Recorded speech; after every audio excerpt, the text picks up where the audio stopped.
In the hour before dawn on the 17th of November 1922, two British military ambulances waited on a side street near Dolmabahce Palace in Istanbul, engines running, headlamps dimmed against the curfew. Inside the palace, Sultan Mehmed VI, known to his own family by his given name, Vahideddin, had already finished his morning prayers alongside the Sheikh al-Islam Nuri Effendi and his Grand Vizier, Ahmed Tevfik Pasha. He was 61 years old, the 36th Sultan of a dynasty that had governed without interruption since the year 1300. He was leaving with almost nothing: a change of clothes, a handful of personal papers, and his 10-year-old son, Prince Mehmed Ertugrul, who did not fully understand why his father would not stop looking back at the palace gate. General Charles Harrington, commander of the Allied occupation forces in the city, met the Sultan at the waterfront and walked him personally to a launch that carried him out across the dark water of the Bosphorus toward the gray hull of the British battleship HMS Malaya. Mehmed VI did not know it yet, but he would never set foot in Istanbul again.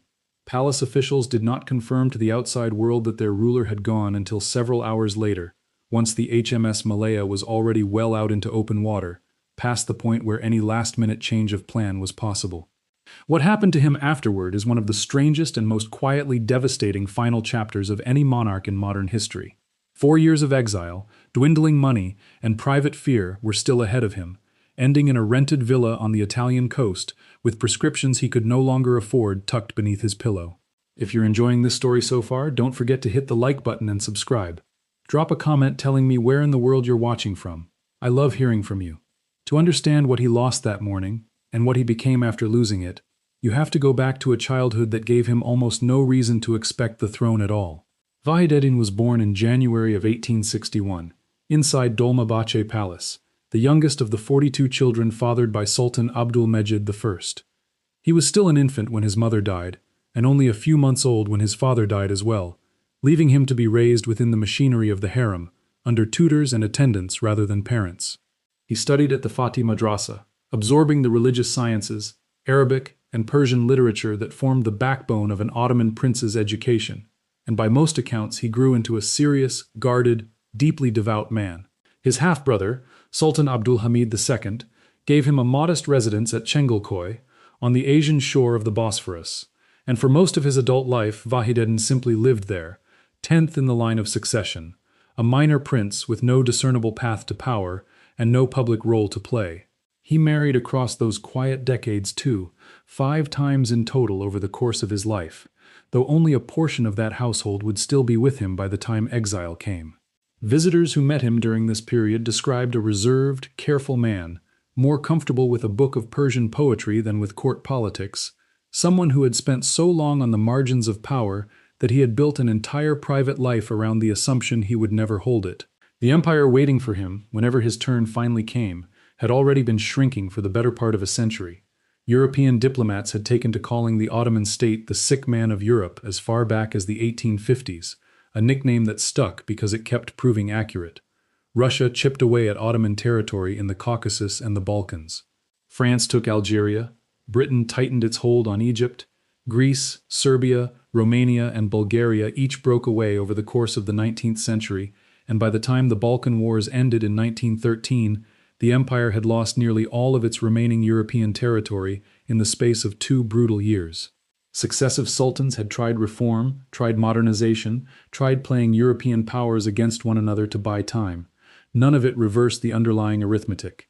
The empire that Vahideddin would eventually inherit was smaller, poorer, and far more fragile than the one his grandfather had ruled. That changed only because so many of the men ahead of him in the succession died first.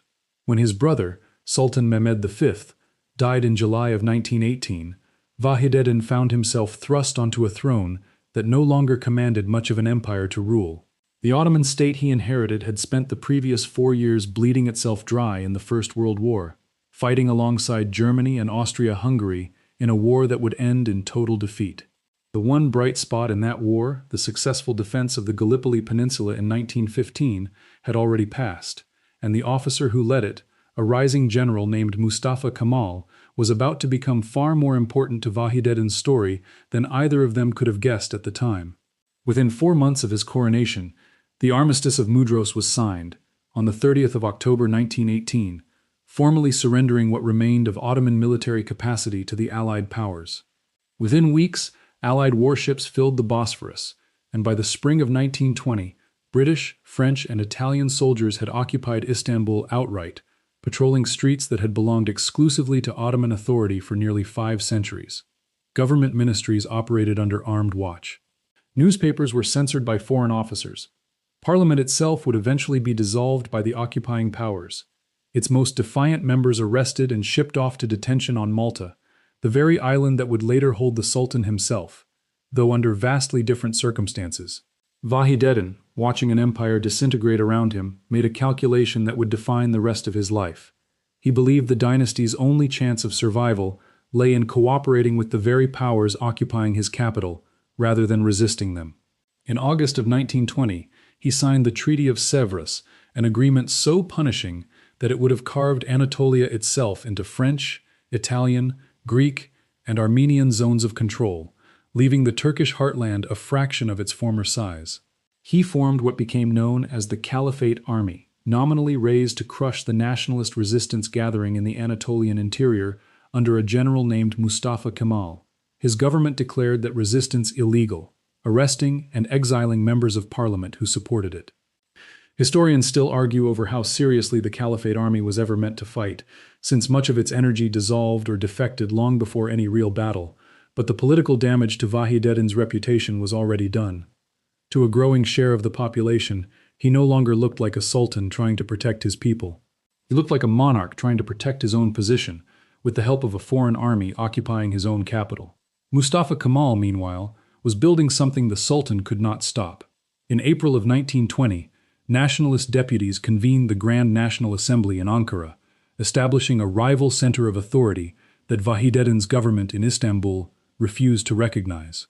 Kemal's forces spent the next 2 years fighting a brutal war of independence against Greek troops advancing from the west, against French and Italian forces holding pockets of the south, and indirectly against the Sultan's own Caliphate army.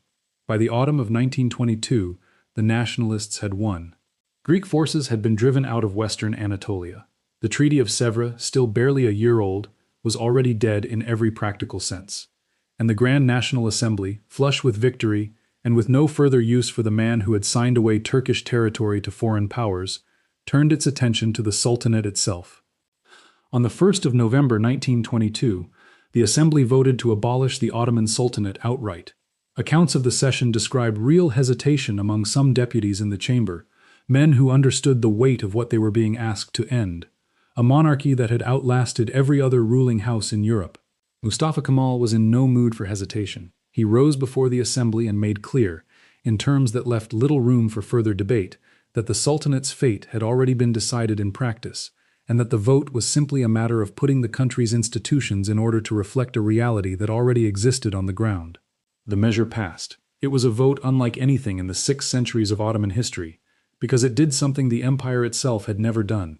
It split the Sultanate from the Caliphate, treating them as 2 separate offices rather than one inherited title. The Caliphate itself was not a minor formality.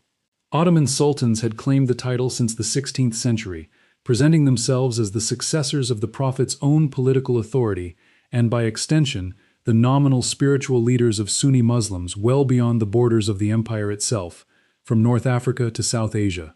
Separating that title from the throne, and then, within 2 years, eliminating it altogether, was not simply a domestic Turkish decision. It closed an institution that had shaped Islamic political life for 13 centuries. Before the vote was finalized, an offer reportedly reached Vahideddin through the nationalist general Refet Bey.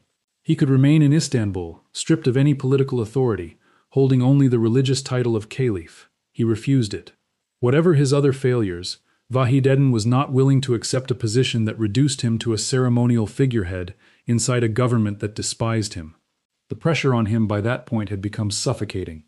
Newspapers ran a steady stream of hostile coverage. Threatening letters and telegrams arrived at the palace daily.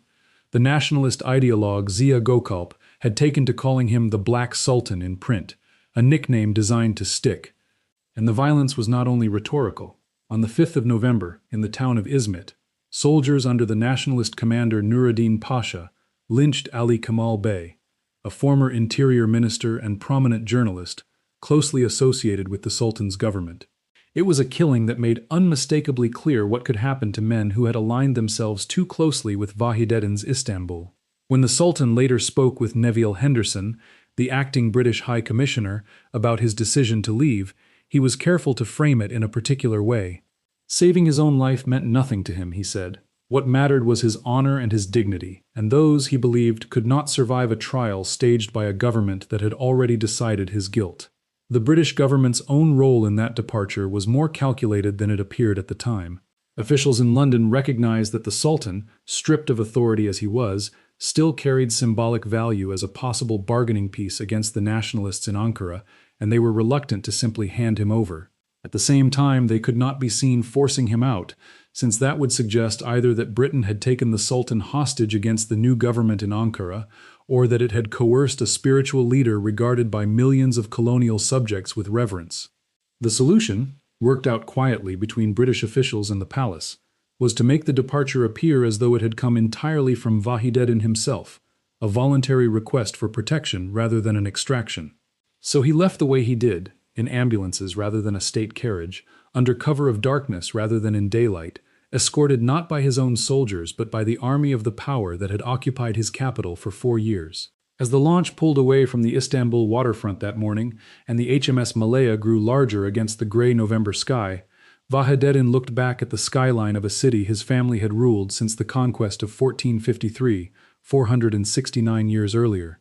According to accounts published by those close to him in the years that followed, he told his companions that his single greatest sorrow was leaving the homeland of his ancestors.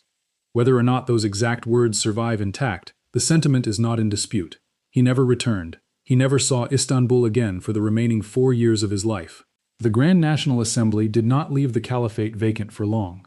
On the 24th of November, only a week after Vahideddin's departure, the assembly elected his cousin, Abdülmecid, to hold the title instead, an unprecedented arrangement in which an Ottoman prince became caliph without ever becoming sultan. For Vahideddin, watching from exile, this was not a legitimate transfer of authority. He never formally abdicated, and he never accepted that his removal from either office carried any real weight.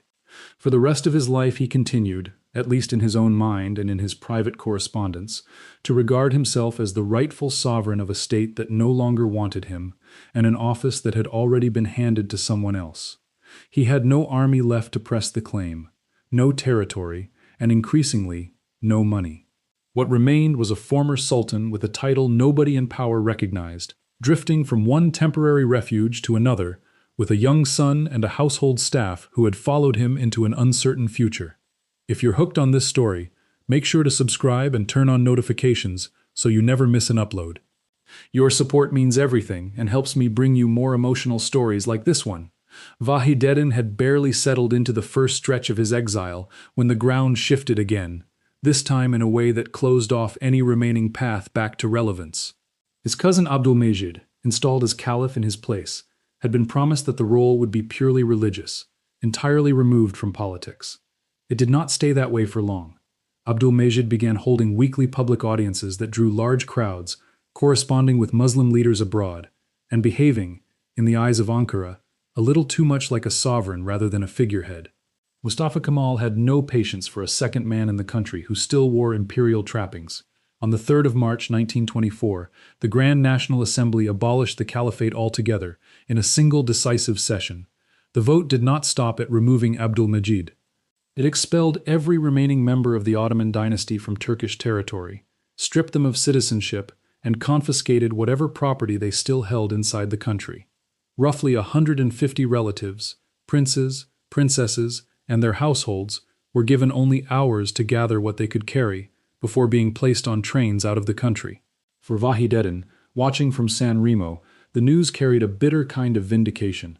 The government that had refused to let him keep even the ceremonial title of caliph had now taken that same title away from the cousin who accepted it in his place, and scattered the rest of the family into exile behind him.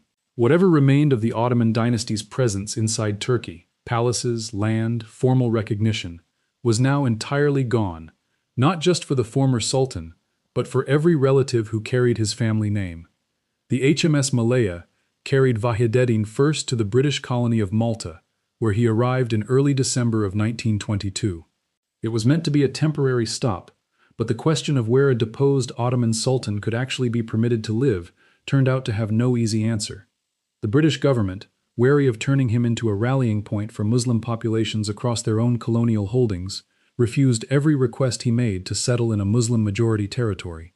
Egypt was closed to him. Palestine was closed to him. Even the Hejaz, the western Arabian region that included the holy cities of Mecca and Medina, was closed to permanent settlement, though he was permitted a brief visit there at the invitation of Sharif Hussein bin Ali, the reigning king of the Hejaz.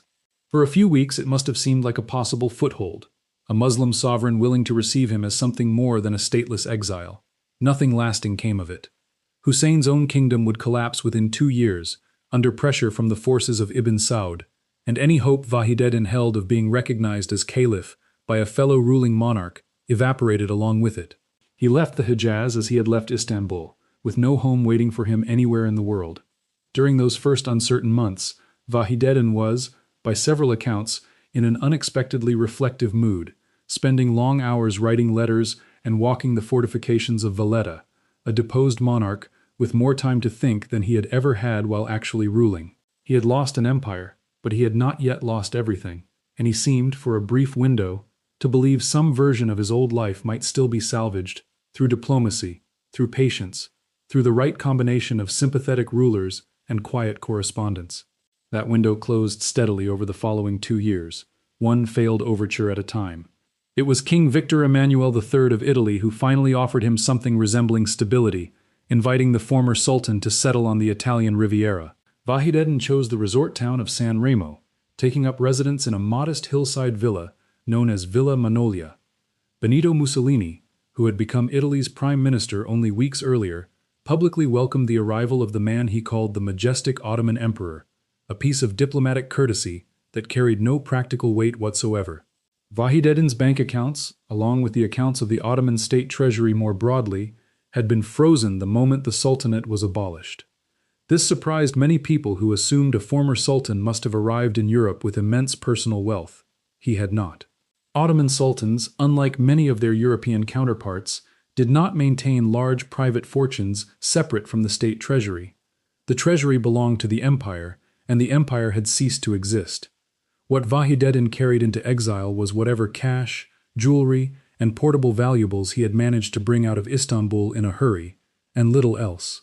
For nearly 4 years he lived quietly in San Remo, writing memoirs that would eventually run to a considerable length, corresponding with what remained of his old circle of supporters, and receiving occasional visitors who still addressed him by his imperial titles out of habit or respect. According to those who spent time with him during this period, he kept a revolver in his coat pocket for most of his years in Italy, uneasy about the possibility that one of the well-wishers arriving at his door might have been sent to do him harm rather than to pay respects. Whether the danger was ever real is difficult to establish at this distance. What the detail captures, regardless, is the atmosphere Vahideddin lived inside during those final years, treated with elaborate ceremonial courtesy by an Italian government that had nothing to lose by extending it, while viewed with open contempt, or simple indifference, by the country he had once ruled. His household in San Remo was small compared to the palace apparatus that had once surrounded him. His young son, Ertugrul, remained with him through much of the exile, along with a limited circle of attendants who had chosen to follow their sultan into a life with no salary and no certain future. His memoirs, which he worked on steadily during these years, would eventually run to 12 volumes by some accounts, filled with justifications for the decisions that had cost him his throne, a private argument with history that he had no real audience left to hear. He wrote in longhand, by most descriptions, revising passages again and again, as though enough careful explanation might eventually persuade a verdict that had already been settled without him. He kept up a Friday routine of prayer where he could, and he received the occasional journalist or curious visitor who wanted to see, in person, what a fallen Ottoman Sultan actually looked like, living out his days on the Italian Riviera. Most left with the same impression: a dignified, tired man in his 60s, surrounded by fading formality, waiting for a restoration that was never going to come. The money did not last. Piece by piece, the former sultan sold off what he had managed to carry with him. The Turkish historian Ekrem Bugra Ikinci later documented that Vahideddin, in his final years, sold his medals and decorations simply to cover ordinary living expenses.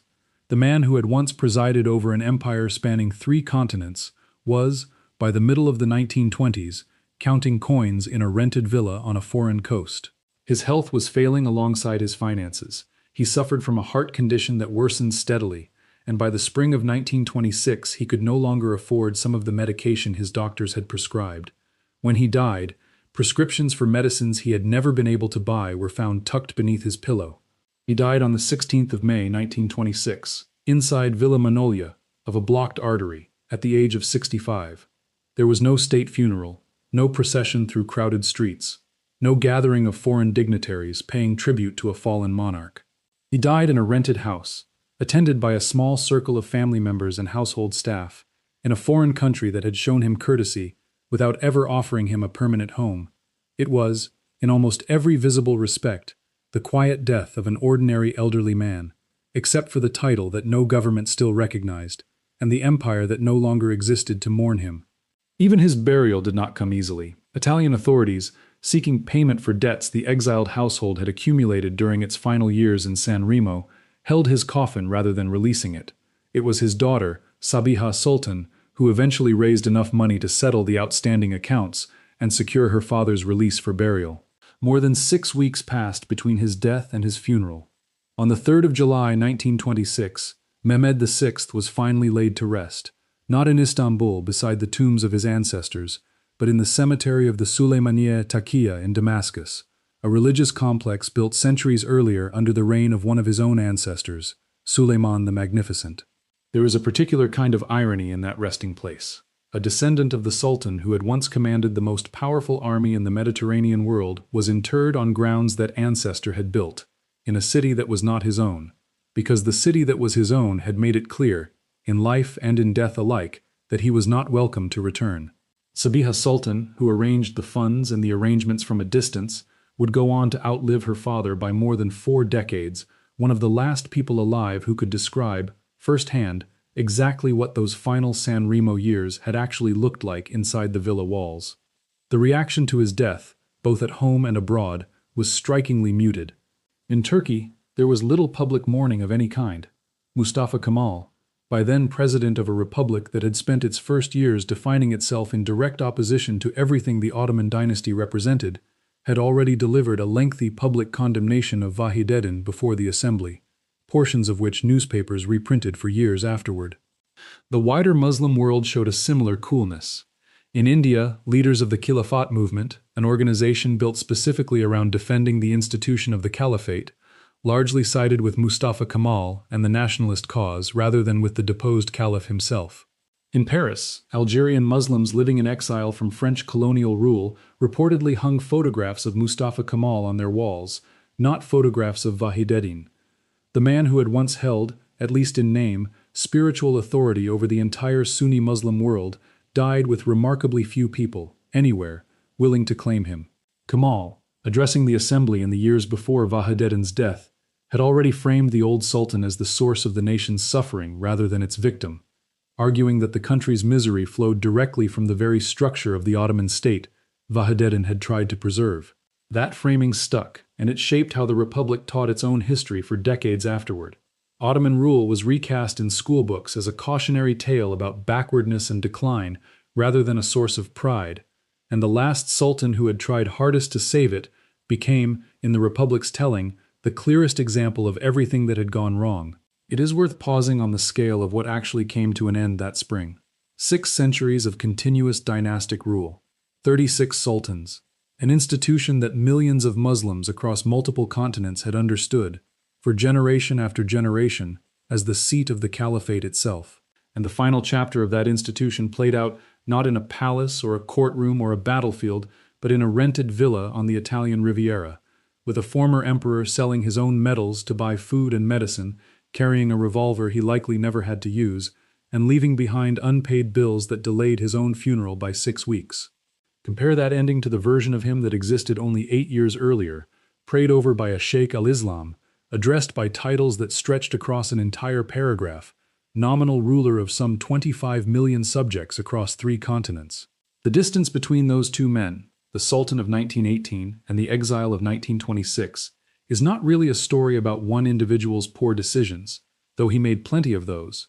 It is a story about how quickly an institution built over 600 years can be dismantled once the forces that once needed it decide they no longer do. Today, Villa Manoglia still stands on its hillside above San Remo, a private residence with little to mark what happened inside it a century ago. Vahideddin's tomb remains at the Süleymaniye Taqiya complex in Damascus, a modest marker among the graves of ordinary Damascenes, largely unvisited, a considerable distance from the domed imperial mausoleums in Istanbul, where his predecessors were laid to rest for 500 years. Dolmabahce Palace itself is now a museum. Its gates open daily to tourists who walk through the same corridors Vahideddin once prayed inside before dawn on his final morning in the city. Turkey's relationship with that Ottoman past has shifted considerably since the 1920s, softening in recent decades into something closer to fascination than shame, and Vahideddin himself has been the subject of renewed historical debate, with some modern historians arguing that his cooperation with the occupying powers was a desperate attempt to save what he could, rather than simple betrayal. The verdict on that question remains unsettled. What is not unsettled is the waterfront near Dolmabahce Palace itself, where two ambulances once idled in the dark, and a general walked a deposed sultan down to a waiting launch. It looks today like any other stretch of Istanbul's shoreline. Nothing marks the spot, nothing needs to. The empire that once ruled from that palace ended there, quietly, in the hour before dawn, and the man who carried its final title spent the rest of his life discovering just how far a sultan can fall once the throne beneath him disappears. Thank you so much for watching until the end. If you loved this story, check out the other videos on your screen now. I think you'll really enjoy them. And don't forget to subscribe if you haven't already. See you in the next story.